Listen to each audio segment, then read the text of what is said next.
2.8, identify the purpose of specific security rule types. This will be a pretty quick and easy section here. So they're really just going into how you should structure your policies and what's there by default. Looks like Palo's really wanting you to know that it's a top-down match. So at the bottom, you have two default policies: an intrazone default policy, which is allowed, and again, intrazone is traffic from and to the same zone. So different interfaces, but the same zone. Interzone traffic, those are two separate zones. So from inside to outside, that by default is denied. By default, the intrazone and interzone policies are not logged, but custom rules, I think they call them universal rules, are logged by default. There's only so much you can really change with these intrazone and interzone policies. They're really just read only, but you can add a tag if you want. You can change the action to allow or deny. So if you want to deny intrazone traffic, you can change that. That's pretty much it. I guess you can also change the log settings as well as the security profile. So maybe you want to change the security profile for intrazone traffic to do some type of layer 7 analysis or threat prevention. So what are the two default predefined security policies? Those are going to be inter and intrazone. True or false, because the first rule that matches the traffic applied, the more specific rules must follow the more general ones. That's true. So it's saying, hey, say I have 3 policies, a default to deny anything. Above that, I have a permit my IP address to google.com. And then above that, I have a permit any to google.com. It's going to hit that top policy first. So you want to make sure that your more specific policies are above the more general ones. Which statement is true? Let's see. Well, we know intrazone and interzone are not logging by default, so that would be universal traffic. Logging is enabled by default. All right, 2.9, they're really just going into implicit and explicit rules. They're going more into the predefined rules, the intrazone and interzone policies. Here they kind of show the concept of a shadow rule. So you can see we've got 3 policies here. I don't know if it showed it. Yeah, so there's not a very good screenshot, but this explicit rule right here, this permit any to the internet. So this is from the internal zone to the internet zone. That's an any rule that is going to that is going to cause a shadow rule with the intra-zone policy. I believe it's the intra-zone. It's kind of weird. I'm not sure why it's 2 different colors here. But the interzone traffic would be shadowed. So here you can see 3-4 separate policies here. So you have you have a source zone of users to internet on all 3 of these policies. It looks like the only difference is the application that's being enforced on. So up top you have an any, below those you have Dropbox and Skype and another Skype.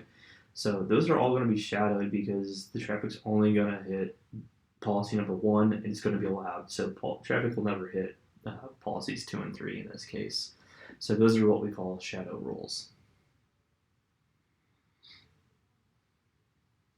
And I was wrong up here. That's not going to necessarily shadow that. These are specific policies, so disregard what I said there.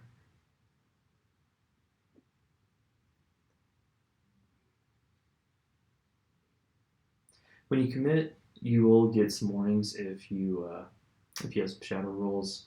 So this is new in tip. I know I haven't even seen this. I'm running 9.x at the moment. But after, it looks like after you commit it, you have this tab for shadow rules. You can see the actual shadowed rules and what is uh, uh, the two rules that are being shadowed and what they're being shadowed by. So we can see that the explicit allow everything is shadowing both another shadow and shadowed.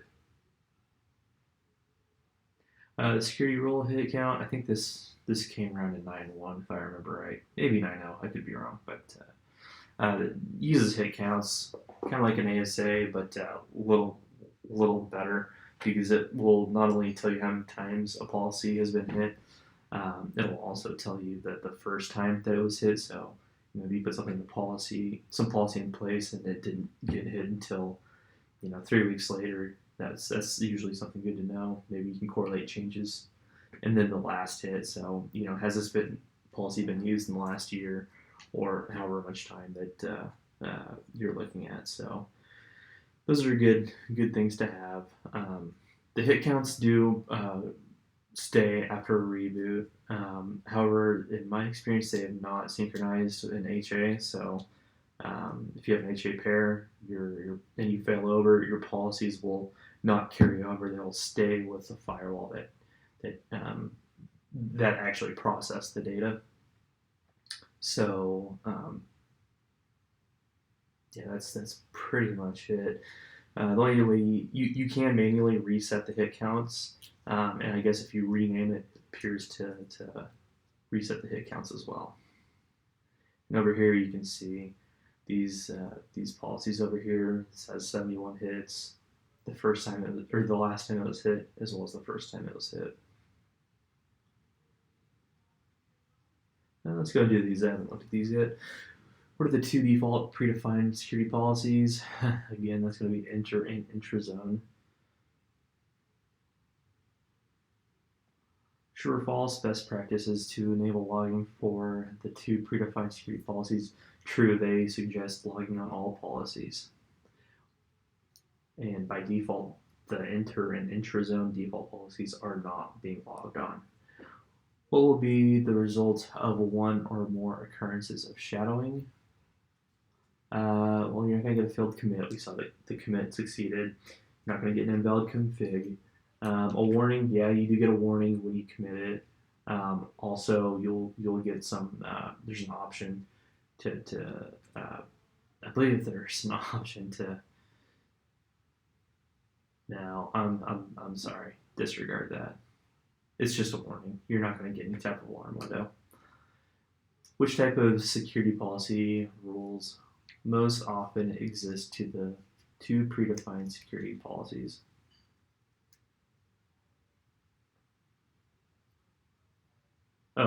Stuff. I'm having a rough time with this question. Which type of security policy rules most often exist above two predefined security policies? So we know inter and intrazone are at the bottom of the default. Above that is going to be the universal. And that's it. I'll see you in section 2.10. Thank you.